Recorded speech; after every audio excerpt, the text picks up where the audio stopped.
আমি জুজুলির দিয়া। আমি আজকে রান্না করছি কাঁচা পেঁপের তরকারি।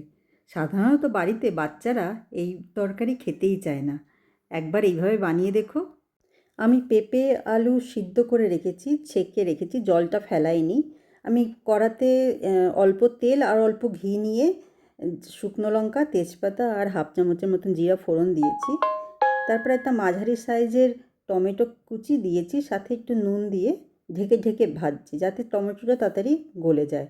এর মধ্যে আমি দেব 1 চামচের মতন আদা বাটা, সাথে দেব হলুদ গুঁড়ো, ধনে গুঁড়ো আর জিরে গুঁড়ো, খুবই অল্প পরিমাণে দেব।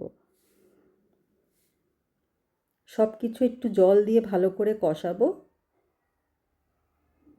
আমি এর মধ্যে দেব ছোটো বাটির 1 বাটি গ্রেট করা পনির। পনিরটা দিলে এই তরকারির টেস্ট একদমই চেঞ্জ হয়ে যায়। এবার আমি সিদ্ধ করা আলু পেঁপে দিয়ে দেব। সব কিছু ভালো করে মিশিয়ে কষাবো। মাঝে মাঝে ঢাকা দিয়ে কষাবো।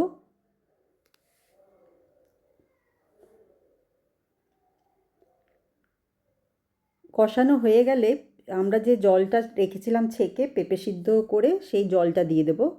আর উপর দিয়ে যদি আরও একটু গ্রেভি দরকার হয় তাহলে উপর দিয়ে আরেকটু জল দেব, গরম জল। নুন দেব। সব কিছু ভালো করে মিশিয়ে ঢাকা দিয়ে রান্না করব। যখন ঝোলটা ঠিক কমে আসবে, মাখা মাখা হয়ে আসবে, পেঁপে আলু ঠিক ভালোভাবে সিদ্ধ হয়ে যাবে, সেই সময় আমি দেব গরম মশলা আর 1 চামচ ঘি দিয়ে নামিয়ে নেব। এর মধ্যে তোমরা একটু চিনি দিতে পারো, আমি চিনি দেইনি। ভালো লাগলে লাইক, কমেন্ট, শেয়ার করো। Thank you.